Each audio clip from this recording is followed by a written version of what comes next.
China's annual political meetings, known as the Two Sessions, come to a close in Beijing. From poverty reduction to economic reforms and globalization, we'll discuss China's priorities for 2017. Hello, I'm Arnold Naidu in Washington, D.C., and this is The Heat.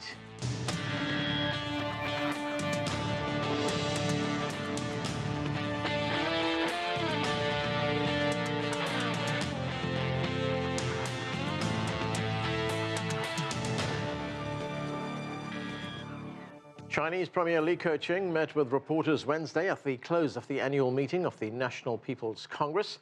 Premier Li laid out expectations for his country on topics including the economy, financial reforms, and diplomacy. The Chinese premier says China will remain an important contributor to global economic growth and struck a confident tone about the country's financial stability. We made a projected target of GDP growth this year at about 6.5%. I have read some reports from foreign media describing the projection as a move by the Chinese government for moderate downward adjustment of GDP growth. I should note here that a 6.5% growth is not a low speed in itself and will not be easy to achieve. We believe this target is consistent with the laws of economics, and moreover, it can help us focus more on enhancing the quality and efficiency of China's growth. Joining us now from Beijing is Liu Xin. She's a CGTN journalist and host of The Point with Liu Xin. From London, we're joined by Keyu Jin. She's a tenured professor of economics at the London School of Economics. Also with us is Henry Levine. He served as the U.S. Consul General in Shanghai from 1999 to 2002 and is currently a senior advisor with the Albright Stonebridge Group right here in Washington, D.C. And from Islamabad, we're joined by Mustafa Sayed. He's the executive director of the Pakistan-China Institute. Welcome to all of you. Thanks for joining us. Liu Xin, let me start with you. We've just had these two sessions meetings come to an end. These are important meetings in China, but they come at a time when there are rising tensions with the United States, especially with the new administration of Donald Trump. Now, Premier Li at the news conference did sound an optimistic note, saying that these differences can be resolved through dialogue. What did you make of what the Premier said, and to what extent did he set the tone for improved relations? Basically, this question about U.S.-China relationship was the very first question he took at the very beginning of his annual press conference, and this was a rare opportunity that was given to a U.S. journalist. So indeed, you can see this kind of importance that the Chinese government attaches to the relationship with the United States. He said he was confident, and I think it's very important to see how he set the tone.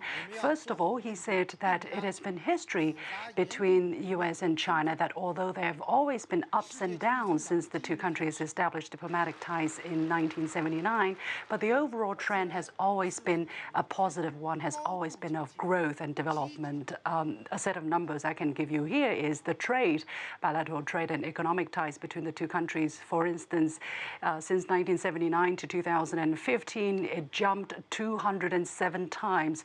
So that is reality that nobody can ignore. That is the kind of momentum. Secondly, he mentioned something which is very important. That is the political foundation of relations between China and the United States, and that is the One China policy. We all remember that at the very beginning, when Trump stepped on the stage, he was kind of challenging that, saying maybe it could be negotiated.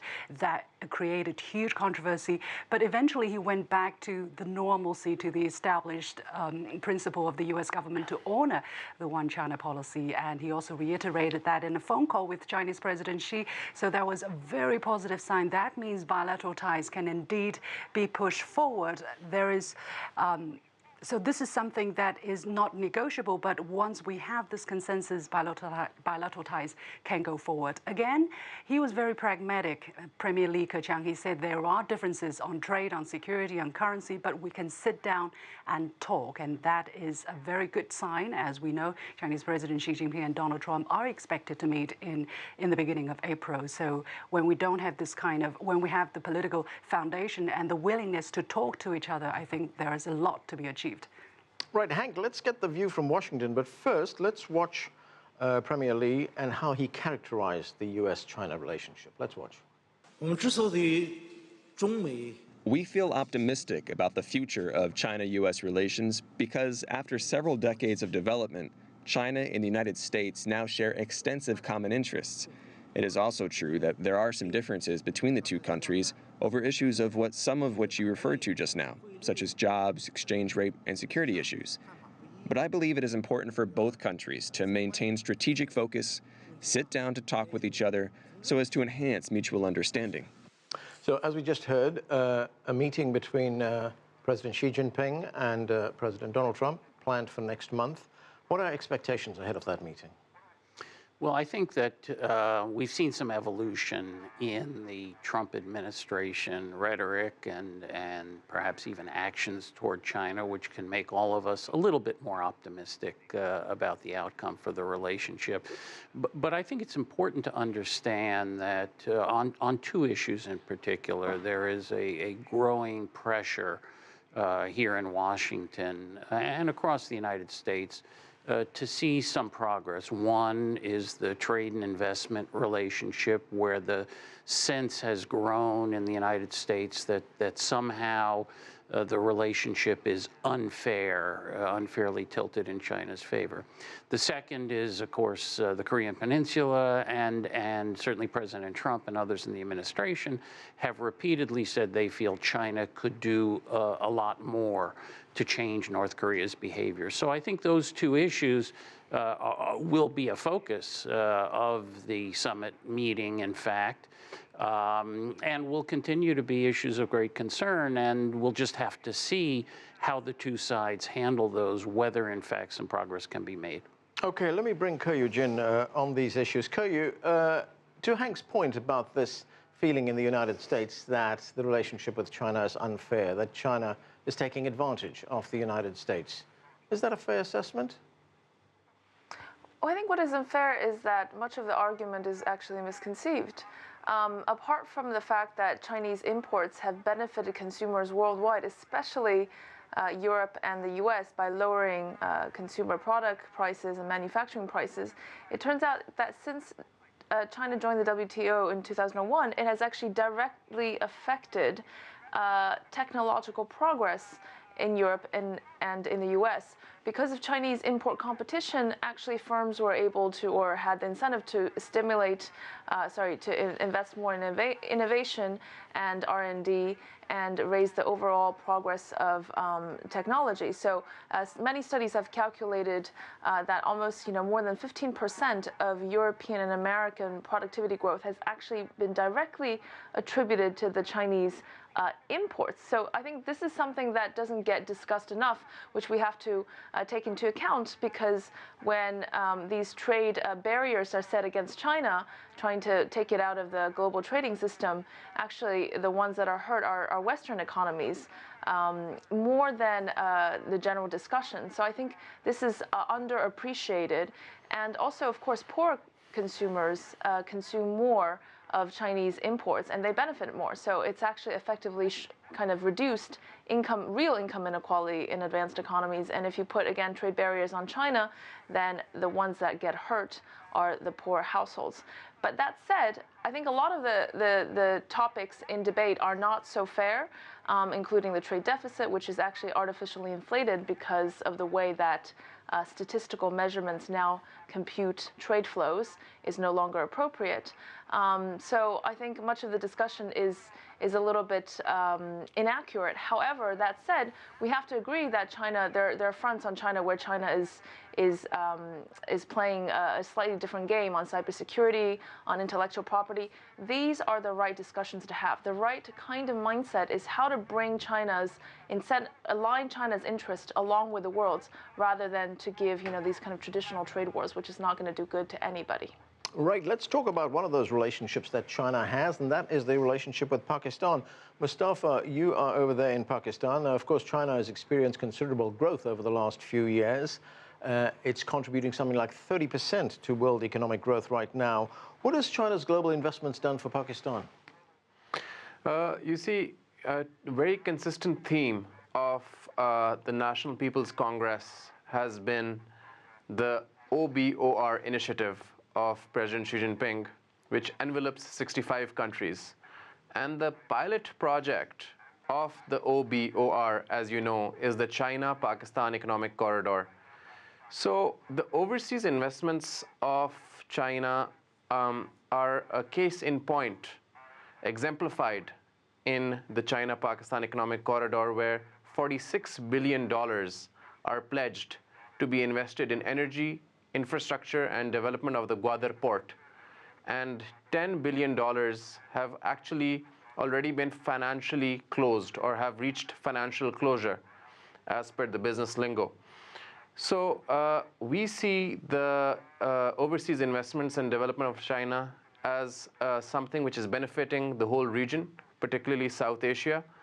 And the China-Pakistan Economic Corridor, even though originally conceived to be a bilateral project, has invited a lot of interest from Iran, Turkey, Afghanistan, Kazakhstan, and other Central Asian countries, and even by the UK, for that matter.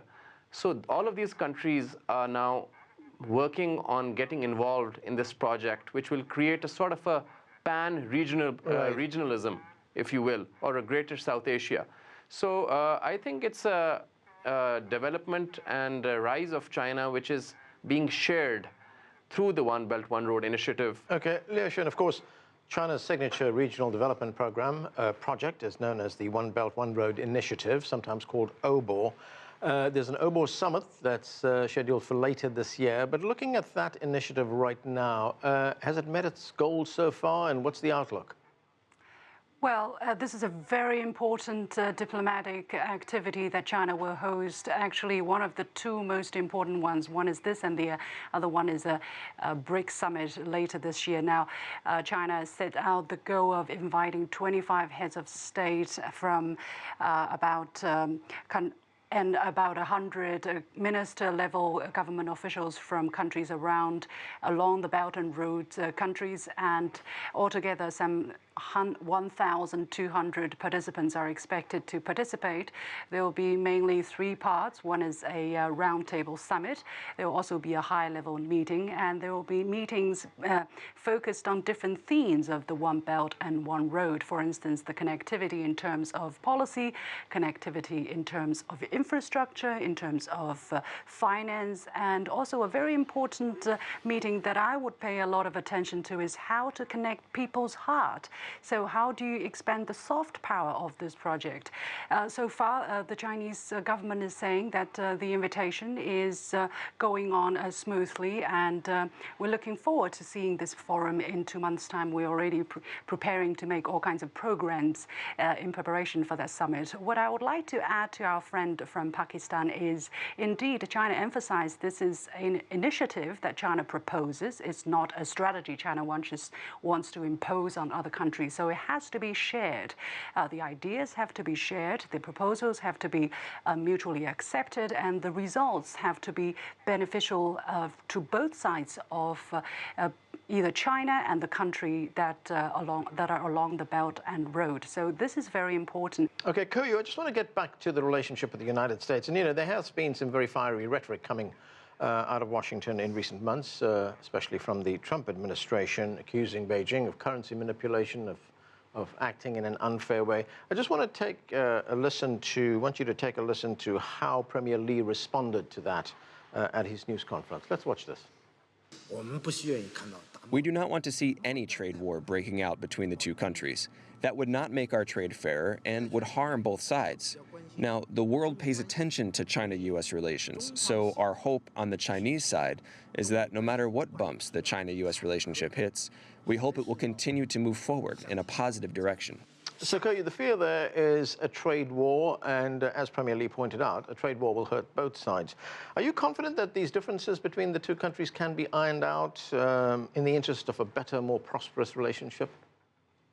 Well, I think the world is braced for uncertainty under Trump, and China is also braced for uncertainty under Trump. So we just don't know which of the three heads, the good, the bad, or the ugly of the Trump will come out. So I think no one is really sure. I mean, from where the discussions are moving towards, in terms of better direction, I think that things could have a very fair chance of being ironed out. We don't know what's going on behind the negotiation table, and we don't know White House's China policy, which remains today a top secret. So I think there's still a lot of unknowns, but what is known now, or has become more clear, is the large, kind of consequences, devastating consequences for both sides, including the U.S. We simply cannot just use a simple, U.S. exports more than China argument to say that China has more to lose. No, because today most of the trade is supply chain trade. China cuts off supplies to Apple, let's say, the entire production line is destroyed. So I think these kind of arguments are now are better understood by the politicians. So with that, there's some comfort in us knowing that they understand the consequences. So I'm more optimistic than not. But that said, I think minor trade frictions will certainly come up. They will reopen the discussion on, specific manufacturing industries, or excess capacity, or cybersecurity.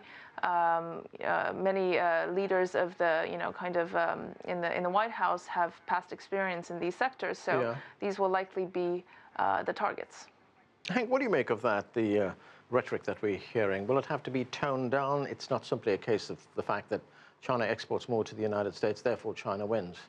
Yeah, I think that the U.S.-China economic relationship is a little bit like the mutually assured destruction situation that we saw between the U.S. and the Soviet Union during the Cold War. And in fact, people used to refer to nuclear war between the two powers as unthinkable. And I think that's true also of a trade war between the U.S. and China. It might be that one country would suffer a little bit less than the other, but the damage would be enormous, and therefore there's no point in keeping score. It would just be tremendously destructive for both countries. And so I don't anticipate that we're going to wind up in that worst case scenario. However, and again, I'll come back to the fairness question. I agree that a narrow focus on the trade deficit, or a primary focus on the trade deficit, is the wrong focus. I think what's happened over the last few decades is that as China has grown to become a major economic power, the feeling in the United States and in other parts of the world is that China doesn't play by the same rules as other major economies, and in particular in the area of openness to foreign investment. I think there are many American and European companies that are very frustrated by the broad scope of restrictions that they face in the China market, while at the same time, Chinese companies are facing very few restrictions, not zero, but very few restrictions. Although China has promised to open up trade doors, and China said it's going to open up trade doors like never before. In fact, Chinese Premier Xi Jinping said China's opening door will never close. Yes, no, I think the theme of further opening has been a consistent theme for a number of years by the Chinese leadership. If we go back to the third plenum documents of 2013, we see that theme as well. I think the issue has become here in the United States, and certainly in Washington, in a very political environment, the question has become, when will we see the concrete steps? When will we see significant concrete steps? And that's really the issue. Okay, we are going to have to take a break right now. More of our conversation about China's two sessions right after that. Stay with us. You're watching The Heat.